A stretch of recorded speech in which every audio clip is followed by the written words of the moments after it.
Bingattiga kelganmiz. Foizlidagi oshgan narxdagi pulni olaman. Xuddi shunaqa. 150 million dollar plyus bo'ladi. 150 million dollar. Juda ko'p o'zbeklar sotib olayotgan loyiha. Exclusivniy limited variant 150 million dollarni shuni 100% to'laganmi? 4000 kvadratdan oshiq. 4000 kvadratda. Uy narxi 1,5 million dollarga chiqib ketdi. Uyda egalari mashinasini uyiga olib chiqib olish uchun lift ishlaydi. 40% to'lov to'lab bo'lganingizdan keyin. 40% to'laganda. Shunaqa. Misol uchun men har oy 15-sini to'lashimiz kerak. 25-sini to'lab qo'ydi. Bugatti'ni dizaynerlari birga o'tirib, ellik kollaboratsiya qilib chizib ishlashgan. 220 ming dollardan boshlangan. Quruvchi kompaniyalar xalqdan pul yig'ishtirib olib, qochib ketgan holatlarni eshitib 20% to'laganingizdan keyin qo'lingizga kadastrda olsangiz bo'ladi. hammasi yonma-yon turgan bo'lsa ham bir xil emas. Shariat bo'yicha kontrakt berishadi bular. Assalomu alaykum barchaga. Biz Dubaydagi yirik qurilish kompaniyalaridan biri Bingattiga kelganmiz.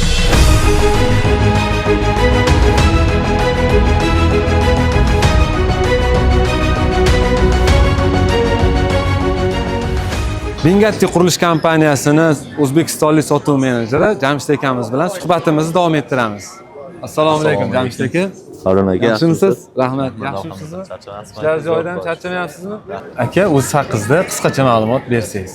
Xo'p, hammaga assalomu alaykum. Men ismim Jamshidbek Shamsuddinov. Asli Andijonlikman va Dubayda 10 yilga yaqin yashab kelyapman. Shu Bingatti qurilish kompaniyasida 1 yildan beri sotuv menejeri bo'lib ishlab kelmoqdaman. Siz xudo xohlasa yaxshi yangi loyihalar boshlaganmiz. Aynan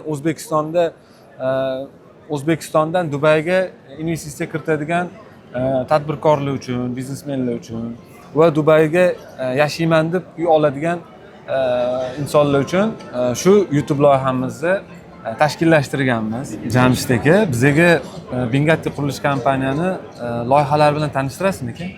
Bo'ladi. Bizda o'zi 3 xil variantda loyihalarimiz bor. Birinchisi budjetli variantlar, ikkinchisi premium variantlar, uchinchisi yuqori klassdagi variantlar. Qani endi bo'lmasam sizni loyihalar bilan tanishtiring. Bo'ldi aka. Rahmat.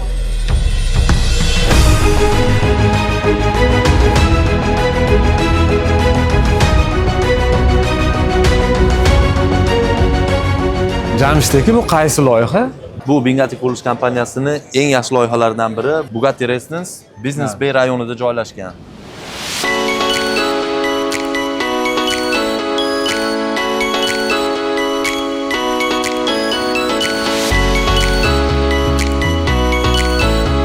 Aka, bu loyihani qanaqa qulayliklari bor? Xo'p, bu loyihani aka qulayliklari 35 tadan oshiq qulayliklari bor. Aka, bu loyihani o'zi juda ham eksklyuzivniy. Dunyoda bir dona Bugatti bilan kollaboratsiya qilingan rezidensiya bu. Shuning uchun. Ikkinchisi buni qulayliklari aka o'zini uyning ichiga chiqadigan lifti bo'ladi, private lifti bo'ladi. Mashinangizni o'zingiz tepasiga olib chiqib olsangiz bo'ladi. Penthouse'larda shunaqa nimalari ham bor, xususiyatlari, qulayliklari bor. Bu yerdan misol uchun kirasiz, mashinangiz bilan liftga chiqasiz, to'g'ri uyingizga chiqasiz liftda. Mashinangiz bilan birga. Xo'p, bu eng katta qulayliklardan bittasi. Qolganlari shu o'zini sun'iy plyaj sifatida qilingan bunaqa cho'milish havzalari, detskiy plashatka, hamma narsalari bor. O'zingizga powerlarni zakaz qilsangiz bo'ladi. Siz uchun alohida power ishlaydi bu yerda. Uyingiz uchun qo'riqlash xizmati, hamma narsalar bor. Eng zo'ri Bugatti'ning dunyodagi eng katta showroomi shu joyda bo'ladi. Pastda ground floorda shu yerda bo'ladi. Demak, Bugatti'si bor investorlar aynan shu loyihada uy olishga intiladi, to'g'rimi? Xuddi shunaqa. Undan tashqari juda ham ko'p dunyoning mashhur odamlari, yulduzlar, Ateli Neymar, futbolist Neymar uy olgan shu yerdan penthouse, 5 xonali penthouse olgan, 200 million dirhamdan oshiqroq, ya'ni 55 million dollardan qimmatroqqa penthouse olgan. Andrey Bocelli bor, o'sha qo'shiqchi, ko'zi ko'rmaydigan qo'shiqchi. O'sha ham uy olgan yaqinda. Undan tashqari Ronaldo bilan birga futbol o'ynagan bitta Aymeric Laporte degan odam bor, o'sha ham uy olgan futbolist bola. Shunaqa. Bu yerda o'sha dunyo bo'yicha yulduz bo'lgan insonlar uy olar ekanda, значит-da.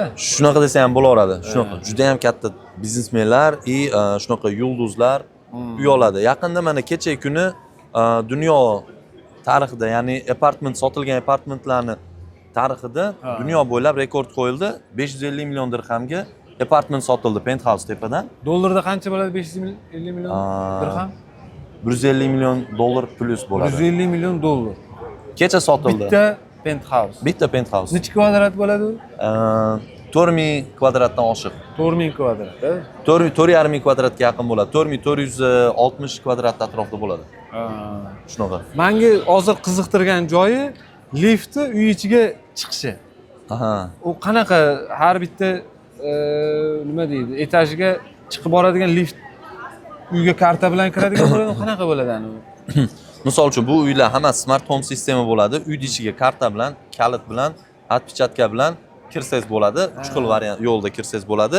O'zi zotan bu yerda lobbidan kirishingizga sizda mana qay silver kartangiz bo'ladi. U juda ham hashamatli ko'rinadigan, shunaqa limited narsalarga beriladigan kartalar. O'shandan bo'ladi. O'shan bilan kirasiz zotan uyingizga.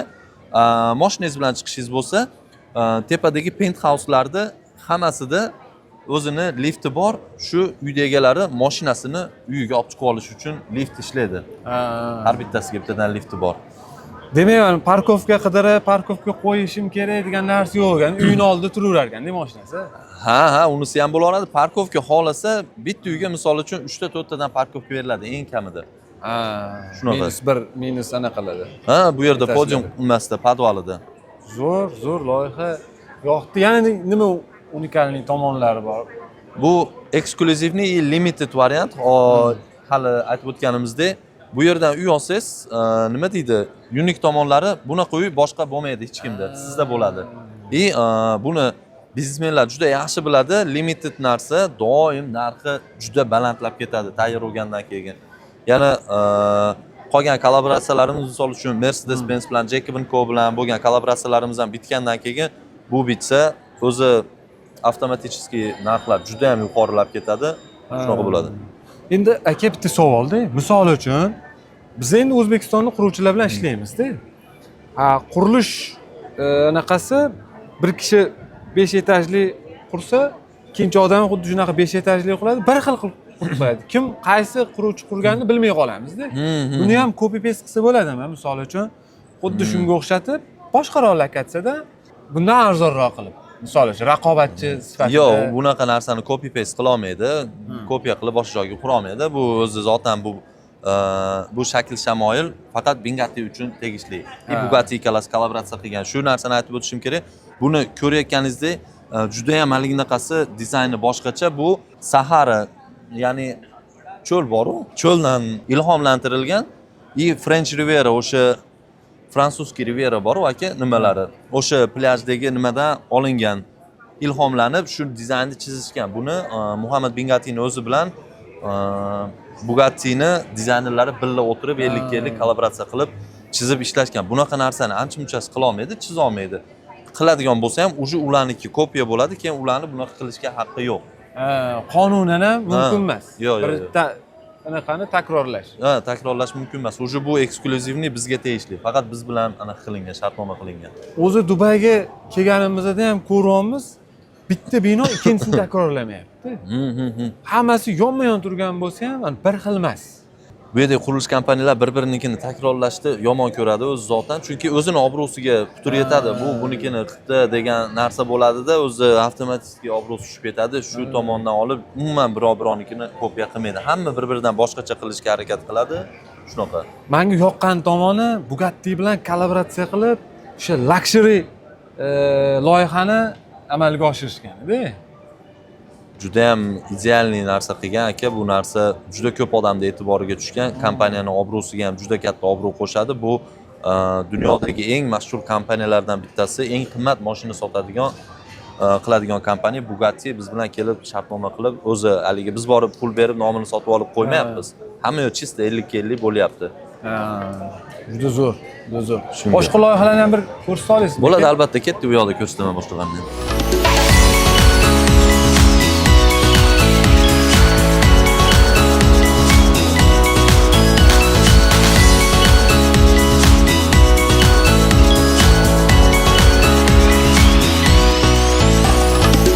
Jamshid aka, shunda bular hozir 150 million dollarni shuni 100% to'laganmi?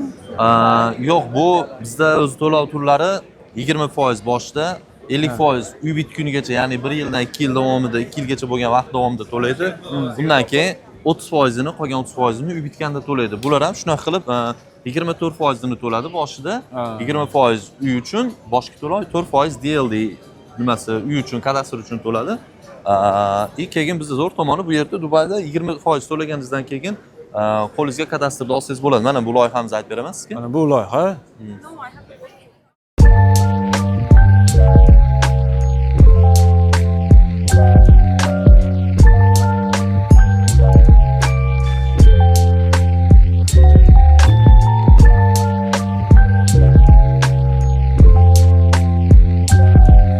Premium klassdagi loyihamiz mana shu. Juda ko'p o'zbeklar sotib olayotgan loyiha. Ha, ko'rdim. Juda ko'p o'zimizni o'zbekistonliklar shu loyihadan olishgan ekan. Zo'r loyiha. Bu loyihamiz aka Bengati Flare GVT rayonida joylashgan. Bu rayonda asosan juda ko'p katta qismi villalar va yashil zonalar, park, detskiy plashatkalar, tennis shunaqa zonalar bo'ladi. Bunaqa binolar juda ham kam. Tim bo'li bunaqa bino yo'q. O'sha bu ham hisobda ekskluzivniy variant bu yerda. Shuning uchun buni o'zi ikkita binodan iborat. Bu tomoni 40 etaj, bu tomoni 34 etaj bo'ladi. Shunaqa. Eng zo'ri lokatsiyasi aka. Bu yoqdan ham nimaga communityga kirish chiqish, bu yoqdan ham communityga kirish chiqish. Mana bu yerda 4 ko'cha bo'ladi. Bu yog'i polniy shu Dubaydagi eng qimmat villa community bor, Emirates Hills o'sha tomonlarga o'tib ketadigan joy. Shuning uchun. Buni yana qanaqa qulayliklari bor? Buni qulayliklari aka, bunda ham o'sha 25 tadan oshiq qulayliklari bor aka. Detskiy plashatkalari o'zini ko'rishingiz mumkin. Sun'iy plyajı bor bu yerda. Juda ham katta sun'iy plyajı. Oilaviy tushib dam oladigan, o'tiradigan joylari, haligi ertalabda yugurgani tushasiz, shunaqa narsalari bor, ochiq havoda. Zali bor, женский мужской spalari, hamma haligi foydalanish uchun qulayliklar hammasi bor. Hamma.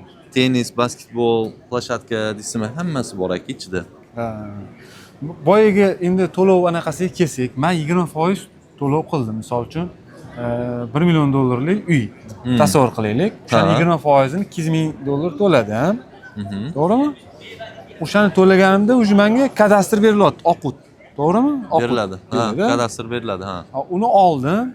Keyin men misol uchun uy narxi $1,5 million ga chiqib ketdi. Men to'lab kelyapman-da. To'lab bir 30%chi to'ladim, 40%chi to'ladim. Qachon menga sotishga ruxsat beradigan hujjat berasizlar? Nomi nima deyiladi? O'sha hujjatni NOC deydi, o'sha non objection certificate, o'sha narsani beramiz. 40% to'lovni to'lab bo'lganingizdan keyin. 40% to'laganda. Shunaqa.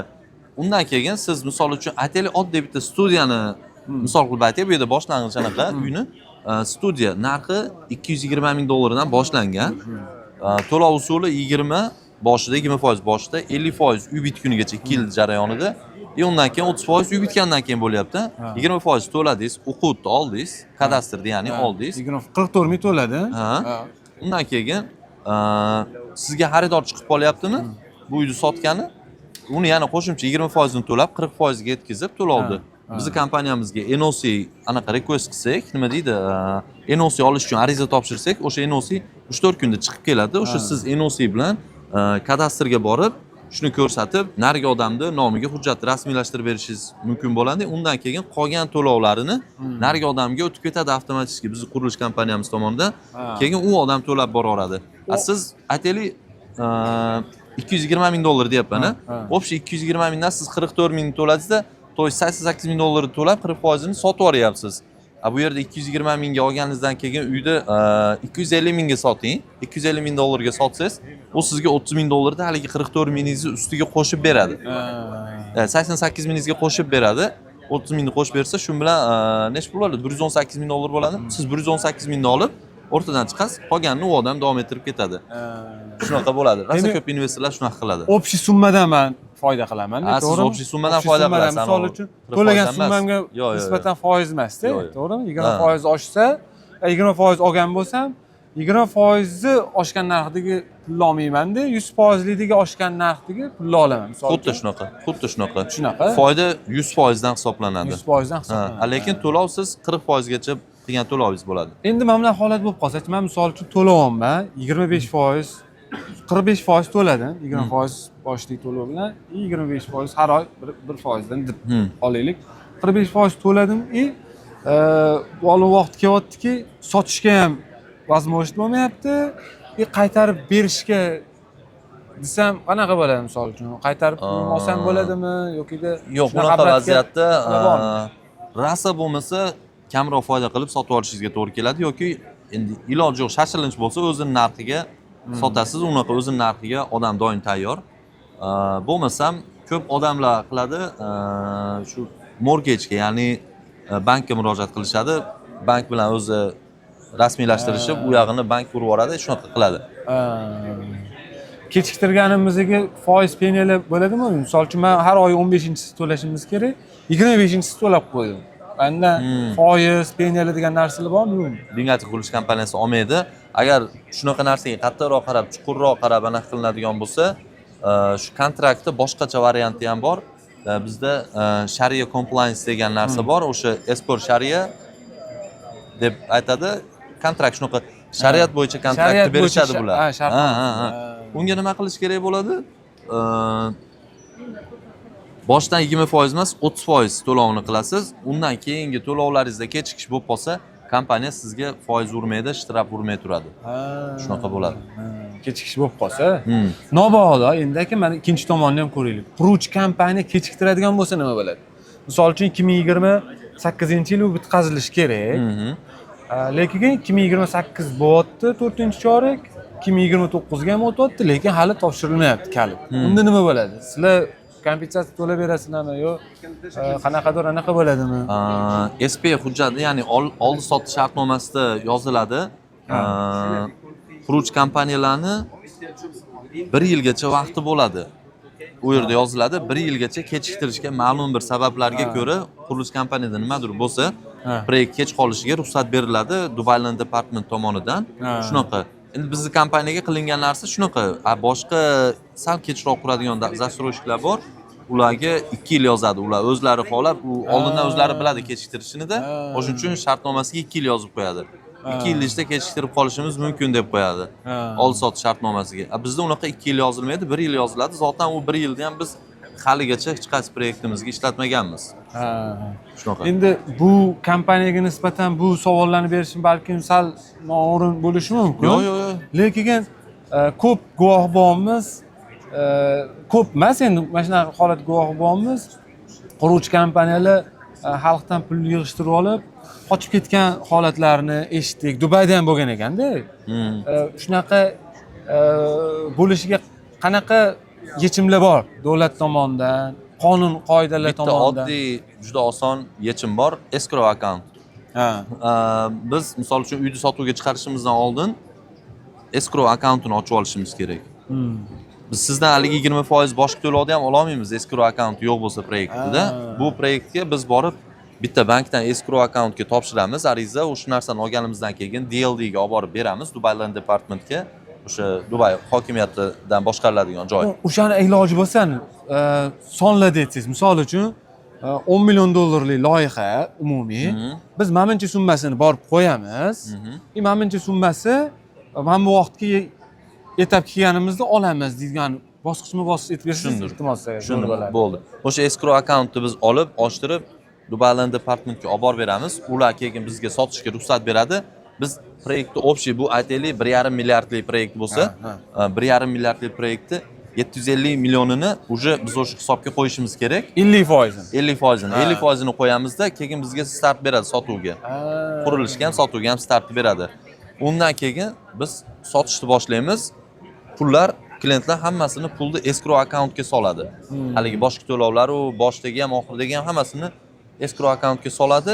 Keyin biz qurilishni 10% bitkizdikmi, boramiz davlatga, DLD Dubay yer departamentiga borib aytamizda, biz proyektimiz 10% yo 20% ni bitkizdik. Endi biz haligi qo'ygan pulimizdan yana 10% ga yo 20% ga so'rov jo'natmoqchimiz. Bizga chiqarib beringlar pul, yana qolgan 20-10% ni bitkizishimiz uchun deymiz. Keyin ular keladi, tekshirib ketadi, bo'ldi, rostdan 20% bitibdi deydi. U yerdan borib yana 10% bizga kerak summani 10% chiqarib beradi. Biz uni olib yana quramiz. Shunaqa. O'z zotan hozir Bingati qurilish kompaniyasi unga borib pulga ariza topshirib, bu narsalar ham qilmayapti. O'zi shunday ham qurib yuboryapti. Chunki biz Dubaydagi, UAEdagi polностью Birlashgan Arab Amirliklarida eng tez quruvchi kompaniya bo'lib turibmiz. Hozir hamma proyektlarimizni 1 yildan 2 yilgacha bo'lgan vaqt mobaynida quryapmiz. Shuning uchun qolgan zastroyshiklar 4 yil beradida muddatni, keyin haligi oldi-sotdi shartnomasi bor-ku. O'sha yerga 2 yilgacha koridorimiz bor, haqqimiz bor. Agar nimadir bo'lib, qanaqadir holatda kechiktirib qo'ysak, bizga mojna degan narsani beradi. Ko'p mijozlar uni bilmasdan qo'l qo'yib qo'yadi. Shunaqa bo'ladi. Shuning uchun ular kechiktirib yuboradi. O'sha nyuanslarni aytib ketish kerak ekan, chunki Dubayda investitsiya kiriting, Dubayda investitsiya kiriting deb juda ham ko'pchilik agentlar tavsiya qilishadi, lekin aynan o'sha joyda nimaga e'tibor berish kerakligi haqida foydali ma'lumotlar kamda. Shu joylarni aytib ketsangiz zo'r bo'ladi. Aka, unaqa bo'lsa, o'zi agent zo'rni ham tanlashni bilish kerak odam. Zo'r agent zo'r uyda olib chiqib beradi, zo'r informatsiyalarni, eng kerakli informatsiyalarni beradi. Misol uchun, bitta odam kelyapti-da, sizga men shu uydan uy olmoqchiman deyapti. Siz bo'ldi, mana uy zo'r deyapsiz-da, ishontirib sotib yuboryapsiz. Vaholanki siz bu odam investorning maqsadini bilmayapsiz. 40% dan keyin sotib yubormoqchimi, yo uy bitgandan keyin arendaga bermoqchimi, yoki polностью o'zi uchun yashamoqchimi? Qaysi biri? Keyin siz unga qarab uy tanlab berasiz. Haligi to'g'ri kelgan odamga bo'ldi, puliga yarasha bitta studiya bor ekan, tirs sotib ketadigan emas ekan. Unda investor qiylanib qoladi. Shuning uchun. Shunaqa holatlari bo'ladi. O'zi investitsiyaga qiziqib turgan odam bo'lsa, har bitta uyni detallarini, misol uchun qayta sotishga bir bedroom zo'r, arendaga berishga studiya zo'r, misol uchun o'zi yashash uchun bo'lsa 2 bedroom, ya'ni bizning tilda 3 xonali bo'ladi ekan, 2 bedroom shunaqa narsalari bor. Juda mayda narsalarni o'tirib, gaplashib kelishadigan aka. Detalni hammasini. Detalni har bittasini o'ziga so'roviga qarab analab chiqilinadigan aka. Ochiq gaplashish kerak ekan. Ochiq ma'lumotlarni aytib, men bunaqa, o'ziga ravo ko'rgan narsani tavsiya qilish kerak bo'ladi. Xuddi shunaqa aka, xuddi shunaqa bo'ladi. Klient ham ochiq oydin mana shunaqa qilishim kerak. Hozir 20% boshqa to'layman, keyin qolgan 20% ni ham bo'lib to'lab beraman-da, undan keyin sirazi foyda qo'yib sotishim kerak deyish kerak. Siz unga qarab eng yaxshi uyni tanlab berasiz. Misol uchun uy bu yoqqa suvga qarab turganimi, u yoqdan katta community villalarga yo marina tomonga qaraganimi. Endi bu misol, bu proyektdan misol qilib aytadigan bo'lsak-da, o'zi bu proyektda bir yomon uy yo'q, hamma yo'q. Hozir sotilib ketgan, hech nima qolmagan bu. Yo'q, bu chiqqan paytda sirasi sotilib ketgan. Kecha endi cancellationdan uy chiqdi, 3 tami. Shu 400 tadan oshiqroq odamning orasidan bittasini ushlab qolib, shu bitta brokerimizga berdik, partnyorimizga berdik, u mijozga sotdi. Mijoz ham O'zbekistonlik odam edi. Shunaqa bo'ldi. Demoqchi bo'lganim, ba'zi proyektlar bo'ladi, ba'zi proyektlarda haligi yonma-yon binolar joylashib qolgan joy bo'ladi-yu. O'sha binoga qarab turgan manzaraligini olsa, uni sotish juda qiyinroq bo'ladi. Arenda xo'p, mayli, arendaga ketaveradi. Shunaqa yo'llar bor, juda ko'p aka. Qarab ehtiyot bo'lib olish kerak ekanda, Shunaqa. Hamma joyini, rashodlarni olgandan keyin. Xuddi shunaqa aka. Bu o'zi O'zbekistonda rosa mashhur. Mashhur. Juda ko'p o'zbek mashhur insonlar, boshqa tadbirkor, hamma odamlar oldi. O'zi GVT joylashuvi ham menga yoqdi. Hamma tomonlama borib ko'rsizmi lokatsiya qulayliklari tez rivojlanayotgan joy ekanda. Hali ko'tarilish ehtimoli baland. Communityda narx oshib ulgurmaganda bu loyihalarniki, hali oshib ulgurmagan. Endi bu communityni bu narigi tomonida mol kelyapti, Alxel mol degan, o'sha bo'ladi. Katta yo'lda metro stansiya kelishi kutilyapti. Shunaqa. Biz o'zi bu YouTube'ga qo'yayotgan loyihamizdan asosiy maqsad o'zbekistonlik investor akalarimiz. Men misol uchun o'zim nomimdan-da, men shu joydan investitsiya tikkan bo'larmidim. Unda nimalarga e'tibor qaratishim kerak?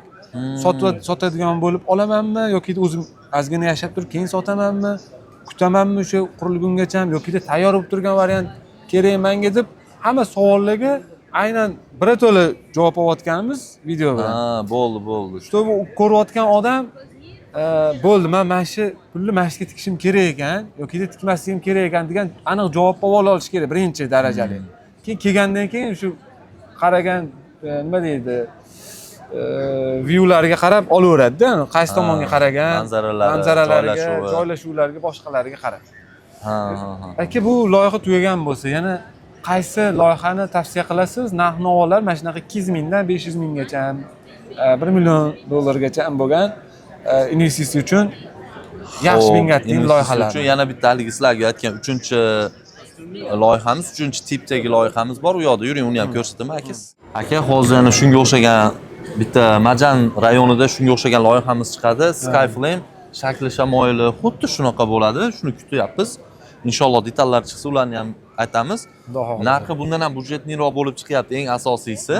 Chunki lokatsiyaning narxi hali oshib ulgurmagan, arzonroqligi uchun uni ham narxi sal arzonlashtirilgan variantda chiqyapti, lekin 2-3 yil u yoq bu yoqda уже narxi ancha oshib ketib qoladi. Bu rayon hali yangi rayonda. Yangi rayon endi sekin rivojlanayotgan Xuddi shunaqa. Agar ilojingiz bo'lsa bir borib ko'ramiz, u rayonni ham juda zo'r, sizga yoqib qoladi aka. Xudo xohlasa. Juda toza, yaxshi rayon. Bu yoqda shu chiroqlar yonib turgan hammasi Bingattining loyihalari shekilli. Xuddi shunaqa aka. Mana One by Bingatti, Bingatti Aquarise, Bingatti Skyfall, Bingatti Skyrise, Jacob & Co. Bu yerda Skyblade yaqinda launch qilganmiz. Mercedes-Benz bilan kollaboratsiya bo'lgan proyektimiz. Bu yerda Bugatti Residence, mana men o'sha avvalroq gapirib o'tgan proyektim Bugatti Residence aka. Biz bu loyihaga begona emasmiz, shunday qo'shnisimiz mana yonidan. To'g'rida turasizlar ekanda, zo'r lokatsiyada turasizlar ekan aka. Buni qurilish bo'layotganlar. Qani aka, joyni o'ta ham idealnida aka. Burj Xalifani ko'rasiz. Burj Xalifaga bu yoqdagi ichki tomon va bu yonbosh tomondagi hamma uyda bo'ladi manzarasi. Eng zo'ri aka, lokatsiya Shayxzaydga chiqib ketish ham juda oson bo'ladi. Shunaqa. O'zi biznesmenimda aylanib chiqaman desangiz, ichkarisida juda katta harakat bo'ladi. Ya'ni har kun ertalab 110 mingtaga yaqin odam kirdi chiqdi qiladi bu rayonga aka. Chunki juda ofislar ko'pligini hisobiga. Shuning uchun Ofislar ko'p kelgan, hammasi baland binolarda. Ertalab mana biz momentda peshqon yuramizda, zo'r. Almashtiribdi. Zo'r joy, ha? Sog'liq uchun. Hamma shunaqa, zotan suvni bo'yidagi loyihalarda juda ko'p odamlar shunaqa qiladi. Tushib olib, suvni bo'yida yurib, aylanib, dam olib, horda chiqarib yuradi aka. O'ziga xosliklari zo'r ko'paygan. Shuning uchun bu proyekt aka lokatsiyasi ham, o'zi ham, ekskluzivligi ham, sifati ham, nomi ham har tomonlama idealni aka. Havas qildi. Shuning uchun Kim havas qilgan bo'lsa, yaxshi niyat qilgan bo'lsa, shu joylardan nasib qilsin. Bugatti inshaalloh hammaga nasib qilsin. Hammamizga nasib qilsin. Siz bilan bundoq qo'shni bo'laylik. Aka, bo'ldi gap. Inshaalloh nimaga yo'q? Osh qiluvdik chiqasizmi deb. Xudo xohlasa. Inshaalloh, o'zimiz o'zbeklar ham uy oladi bundan. Shundan olamiz. Yaxshi niyat. Yaxshi niyat. Sekin erishiladi. Обязательно aka, nimaga yo'q aka. Menga keyin mana bu loyiha ham juda yoqdi. Bu loyihamiz ham juda zamonaviy dizaynda bo'lgan. Aquarise, Bugatti Aquarise loyihasi. Bu ham shunday yo'lni bo'yida, Al-Khayl Road bo'yida. Buni ham kirish chiqishi juda oson bo'lgan joy. Probkaga kirib, haligi probka bilan qolib ketib yuradigan holat emas. Manzarasi o'zi yo'lni bu tomonida MBR degan nimalar bor. Villa community bor. Crystal Lagunasi bilan juda ham hashamatli rayon, o'sha rayonga qarab turadi. Men buni Villa communityga. Palm Jumeirada ko'rgandim. O'shanga o'xshash dizayn deb qaradim-da. Royal Atlantis. Royal Atlantis. Xuddi shu. Uni ham mana aytaylik, oddiy misol. Royal Atlantis ham eksklyuziv, juda hashamatli bino. Aytaylik 2,5 million dollarda atrofida bo'lgan 2 bedroomlar. Karantindan keyin shu paytlarda, o'zi 2020-2021-yillari. Hozir hozir sotilayotgan narxlari o'sha 2 million 100 dan 2,5 million dollargacha bo'lgan uylarning narxi 7 million dollar plus hozir. 2x oshganda aka, 2x osh bo'lgan. Nimaga? Chunki eksklyuziv, bunda boshqa yo'q. Endi Bugatti Residence'ni o'ylab ko'ring. Nafaqat Bugatti, Mercedes-Benz bilan bo'lgan kollaboratsiya, Jacob & Co.larni, boshqa proyektlarimiz, mana Skyblade'larni aka o'ylab ko'ring. Buni ham ko'rinishi xuddi shunga o'xshashib ketadi, lekin bu undan ham ko'ra serqirraroq bo'lib o'zi ishlangan. O'zimiz dizaynda chista shunaqa bo'lgan. O'zi bu bitgandan keyin bu yerdan hozir olgan investorlarni o'zi ko'ngli xotirjam aka. Bu yaqinda topshiriladi bu kaltlari. 27-yili mart oyida 27mi 26mi? 27. 27. 2027-yili mart oyida topshirishni kutyapmiz. 26-yil bitadigan variantlar ham bor, a? 26-yili bitadigan variantlarimiz ham bor. Xo'p, 26-yili, 27-yili hamma proyektlarimiz hozir 27-yili dekabrgacha belgilangan. Bitishi. O'sha bu degani 1 yildan 2 yilgacha hamma loyiha bitadi degan aka. Mana men sizga aytgan o'sha 3-tipdagi eng budjetli investitsiyani qilib tezda qaytarib olib chiqib ketadigan yoki chist tashab qo'yib narx oshishini kutib o'tiradigan yoki bir Любой tomonlama tushib ketaveradigan loyiha. Bu qaysi Vingatsiya joyda Vintage. joylashgan? Bu Majan rayonida joylashgan. Bu Majan rayoni Global Village ga bordinglarmi aka? Ha? Xuddi shu Global Village yo'lini bu betidagi rayon. IMG Park bor и Global Village bor yonida. Shu 5 minutdan o'sha masofa, 5 minutlik masofa oralig'i bularni. Rayoni juda ham toza, havolari ham juda toza va havosi tozaligi sabab buni orqasida yonida qo'shni rayon Albarari Villa Community'si, qo'shni rayon. Bu yer Dubaydagi eng birinchi luxury, ya'ni hashamatli, juda qimmat bo'lgan villa community bo'ladi. Bu yerga kirsangiz, xuddi bir haligi o'rmondan ham ko'ra yashilroq rayonda aka. Bir borsak ko'ramiz uni ham. O'shini hisobiga daraxtlar, zangor yashil zona ko'pligini hisobiga o'zi ko'rayotganingizdek, hamma yo'q yashil zona bu yerda ham. Juda havosi ham toza. O'zim borib ko'rib tekshirib kelganman shuni. Endi aka mana shu loyihaga investitsiya kiritish yoki uy olib yashashga bir nima deydi, detalniy yondashsak, birinchi investitsiya kiritishga aytsangiz, misol uchun menimcha pul bilan, menimcha vaqtda menimchadan bo'lib to'lash, oxirida menimchani to'lash kerak degan joyini qisqacha Tushundim. ma'lumotlarni.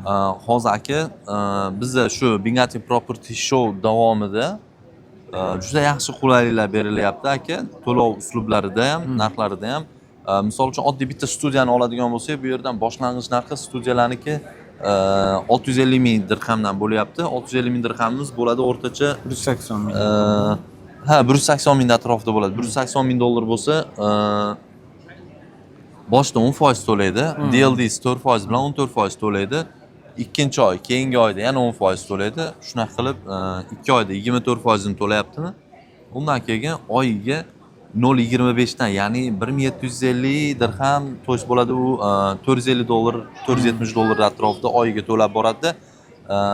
3 oy, 4 oy shunaqa davom etadi. Ozgina to'lov. Undan keyin orada bitta 10% ni to'laydi, ya'ni 18 ming dollarmi? 18 ming dollar bittada to'laydi. Mana shuni aytib keting-da, men hozir shu muhim hisoblanadi. Misol uchun, menimcha pul bilan boshladi, 36 ming dollar bilan boshladim. Shunda aytsangiz. Bo'ldi, tushundim. 36 ming dollar bilan berdingiz menga, keldingiz mana shu loyihaga deb. 36 ming bilan keldingiz, uyni oldingiz. Xo'p, o'qut chiqarib berdinglar. O'qut chiqarib berdik. Siz o'qutni oldingiz, sizda kadastr bor. Kadastringiz bilan yana bitta qo'shimcha uy olsangiz, o'zingizga viza ochib olish, investorskiy viza ochib olishingiz mumkin. Uning uchun siz 750 ming dirhamdan oshiq uy olgan bo'lishingiz kerak, investitsiya kiritgan bo'lishingiz kerak. 2 yillik viza. 2 yillik investorskiy viza, polniy davlat xizmatlaridan foydalana olasiz. Misol uchun hisob raqam ocha olasiz, firma ocha olasiz, uy ola olasiz, любой narsa, bankingizga pullaringizni qo'yasizmi, mashina olasizmi? Bu yerda yashab turgan aholi nima qilsa o'sha narsani qila olasiz. Xuddi shunaqa holat bo'ladi 2 yillik viza, investor viza bilan. Haligi joyda 24% bilan keldingiz, ya'ni 36 ming bilan keldingiz. 450 dollar, 500 dollardan 3 oy, 4 oy to'lab borasiz, undan keyin bitta 10% ni 18 ming dollar to'laysiz. Shuni qilib 40% ga yetganingizda qayta sotib olasiz, xohlasangiz. Lekin men maslahat bermagan bo'lardim qayta sotib olishni 40% dan keyin, chunki unda ozroq foyda qiladi. Uy bitganda, bitishiga yaqin uje narxi ancha oshib ketadi. O'shundan keyin arendaga qo'yib qo'ysangiz, arendada turish jarayonida ham arendadan foyda olasiz, ham uyingizni ham narxi yildan yilga oshib boraveradi, 3 dan 4% gacha. O'zi bitganda, bitta bitganda 20% atrofida oshadi, 15-20% atrofida uy oshadi. Proyekt bitganda. Undan keyin uje yil o'tish jarayonida 3% dan shu 4-5% gacha oshib boraveradi aka. Bir paytda o'zida arendadan ham pul olib turasiz. Shunaqa bo'ladi aka. Arenda bilan to'lab ketsa ham bo'ladi, ya'ni qo'shimchasiga qo'shib. Yo'q, lekin uy bitgunigacha hamma to'lovni qilib bo'lish kerak bo'ladi. 100% kaltayotganda qolganini men to'layman. 100%. Misol uchun 2 yil ichida proyekt bitgunigacha aytaylik, siz 70%, 60% ni to'lab olasiz bu proyektni. Boshdagi 20% bilan keyin qolganini bo'lib to'lab 2 yil ichida, undan keyin 40% ni uy bitganda to'lab berasiz. Shuna qilib kalitni olasiz. Men eshitganim bo'yicha, men qurilish ketayotgan bo'lsa, qurilish ko'rib turib, keyin pul to'layman. Agar qurilish to'xtab qolgan bo'lsa, men pul to'lashim ham to'xtab qoladimi? Shunaqa variantlar ham bormi? Qurilish to'xtab qolmagan bizda, lekin agar qurilish to'xtab qolsa, siz oldi-sotdi shartnomangizda nima yozilgan bo'lsa, o'shinga qarab harakat qilsangiz bo'ladi. Shunaqa bo'ladi. U yog'i sizda boshida haligi SPA, ya'ni oldi sotish shartnomangizda nima yozilganiga bog'liq aka. Shunaqa Demak, bo'ladi. shartnomani to'laqonli o'qib chiqib, keyin qo'l qo'yish kerak ekanda. Ha, to'laqonli o'qib chiqishingiz mumkin. O'zi zotan sizni brokeringiz ham, agentingiz ham hamma yo'lni biladi. Bilgan odam bo'lsa, o'zi hamma yo'lni cho'tki tushuntirib beradi sizga aka. Buni aytganim sababi ba'zi bir joylarda shoshib shartnomani o'qimasdan qo'l qo'yadigan holatlar bo'lishi mumkin-da, uni tavsiya qilmayman. Sizda to'g'rimi? Ha, yo'q, bir qator o'qib qo'ygan yaxshi o'zi uchun aka. To'g'ri, brokerdan to'g'ri maslahatni olib, keyin kirishish kerak. Xuddi shunaqa aka. Bu loyiha qachon bitadi? Bu loyihamiz aka 2027-yili 2-kvartalga tayyor bo'ladi inshaalloh. Bugatti Vintage.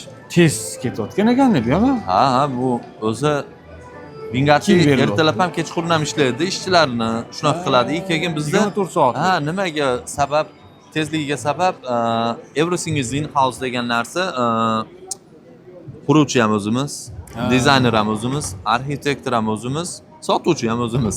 Hamma narsa o'zimizda. Misol uchun boshqa kompaniyalar bor aka, qurilish uchun boshqa застройщик kompaniyalar uyda e'lon qiladi, namoyishni qiladi, sotuvga chiqaradi. Uni qurish uchun boshqa joy bilan borib boshqa uchinchi shaxs kompaniya bilan aniq qiladi, shartnoma qiladi. Bu 6 oycha vaqt oladi, o'rtacha 6 oy vaqt oladi u. O'shini hisobiga qolgan kompaniyalar 3 yil, 4 yil berib yuboradi. 3 yil, 4 yil bergandan keyin ham 1 yil kechiktirib qo'yadi. Bu norma. Bu yerda hamma o'rganib bo'lgan o'sha unga. 1 yil kechiktirib qo'yishiga yoki 6 oy kechiktirib qo'yishiga o'rganib bo'lgan. Chunki oldi sotish shartnomada yoziladi-da u. O'shuning uchun qolgan застройщикlar shunaqa sabablarga ko'ra kech qoladi. Shuning uchun. Bizda hammasi o'zini ichida, shuning uchun tezda anaqa bo'ladi. O'zini o'z vaqtida bitkaziladi. Ha, xudo xolasi shunaqa. Zo'r, mana shu loyihani o'zimiz o'zbekistonliklar uchun tavsiya qilgan bo'larmiz. Birinchi o'rinda o'zingizga ravo ko'rasizmi? O'zbekistonlik investor, o'zim borib Dubayda yashayman deganlar uchun tavsiya qilgan bo'larmiz, bo'lmasmi? Investorlar uchun tavsiya qilgan bo'lamiz. Investorlar uchun. Arendaga berib, kutib, narx oshishini kutib, o'zi investitsiya uchun foydalanadiganlarga tavsiya qilgan bo'lardim. Yashash uchun ham o'zi narxi yaxshi ekan-ku, o'rtacha. Yashash uchun ham zo'r. Lekin kattaroq daromad qilaman deyish uchun ham investorlarga imkoniyat katta bo'ladi aka. Ha, investitsiyaga chist investitsiya uchunda. Chunki narx juda arzon-da aka, narx juda arzon. Ko'tariladigan rayon. Ha, hali oshmaganda bu narxi. Bu rayon, misol uchun bizda GVC degan rayon bor, 2020-yili juda arzon bo'lgan. Rosa ko'p proyektlarimiz bo'lgan u yerda ham. U rayon ham shunga o'xshagan yangi rayon bo'lgan, 5 yil oldin GVC ham. 2019-2020-yillari. O'sha hozir narx oshib ketdi. O'sha narx maksimum pikiga chiqyapti u yerda. O'sha asha 1-2 yil oldin olganlar ham juda katta foyda qilyapti hozir. Aytaylik, 1-2 yil oldin olganlar bitta one bedroom olgan bo'lsa 800 ming dirham, 900 ming dirhamga hozir arenda narxi o'zi shunaqada 10% da, shuni 10% ya'ni 80-90 ming kerak bo'lsa shu nimagacha chiqib ketyapti. Qisqa muddatli ijara qilayotgan bo'lsa 10% dan ham oshiryapti yillik daromadni. Shuning uchun 15% gacha olib chiqishyapti qisqa muddatli shartnoma bilan. Uje u rayon narxi oshib bo'ldi. Shunaqa holat. Endi u rayon ham chista investitsiya uchun shunaqa. Qayta sotmoqchi bo'lsa, qayta sotishda narxida jicha o'sishi kamroq bo'lib qoladi. Lekin investitsiya qilmoqchi bo'lsa, tayyor ishlab turgan rayon. Bozor yurib turgan rayon. Shunaqa. Bekorchi turgan pullar bo'lsa, safda saqlagandan ko'ra, bo'tqa olib kelib, topgan pullardan to'lab uyli bo'lib qolgan yaxshi ekanda. Ha, aka olingan narsa olinib qoladi, narxi o'zi oshib boraveradi. Oshib boraveradi. Shunaqa. Zo'r. Jamshid aka, rahmat. Shuncha foydali, kerakli ma'lumotlarni berganingiz uchun. Yo'q, muammosi yo'q. Xudo xohlasa biza Shohrux akaning boshchiliklarida bir Group Dubai Real Estate nomli anaqa agentlik ochganmiz. Ya'ni Mashalloh zo'r. Xudo xohlasa bu yog'iga mana o'zingizni bilan birgalikda hamkorlikda aynan Bugatti loyihalaridan o'zimizdan o'zbekistonlik investorlar uchun, o'zim yashashga uy olaman degan do'stlarimiz uchun tavsiya qilamiz. Bir alohida bunaqalar ham qilib berasiz-a? Nima deydi? Eksklyuziv joylardan xudo xolisa qilib beramiz aka. Xudo xolisa qilib beramiz. O'zimiz o'zbeklarga qilib bersak, biz yana ham xursand bo'lamiz aka. Xudo xolisa. Shunaqa. Zo'r bo'pti aka.